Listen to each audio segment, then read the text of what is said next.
Le monde du rationalisme rassemble des gens globalement consternés par le niveau de bullshit ambiant, l'entrisme des pseudosciences dans les médias et même dans les universités, les fausses thérapies à la mode, les gourous en tout genre, dont l'emprise conduit presque toujours au drame, l'inculture scientifique du monde politique et du monde journalistique bien souvent, l'apathie générale de la société face au baratin, la facilité avec laquelle les connaissances chèrement acquises se font éclipser par le premier beau parleur venu.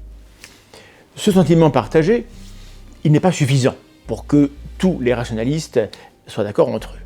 Parce qu'en plus de cette dimension épistémique, nous avons des sensibilités, des priorités, des urgences et des angles morts parfaitement subjectifs et localisés. Et certains qui savent pourtant manier le doute et qui connaissent les pièges des biais divers et variés ont dans la tête la conviction que leur priorité devrait s'imposer à tout le monde.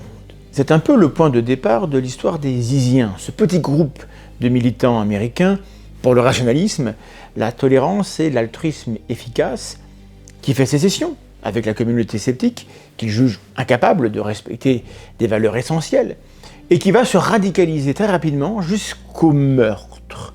De novembre 2022 à janvier 2025, cette affaire tue 6 personnes et 7 membres du groupe sont en prison à l'heure où je vous parle. Les tribunaux doivent encore se prononcer, mais on peut déjà ausculter la tragique trajectoire d'un groupe qui appartenait au monde du rationalisme, dont nous avons évidemment une image incompatible avec l'emprise mentale.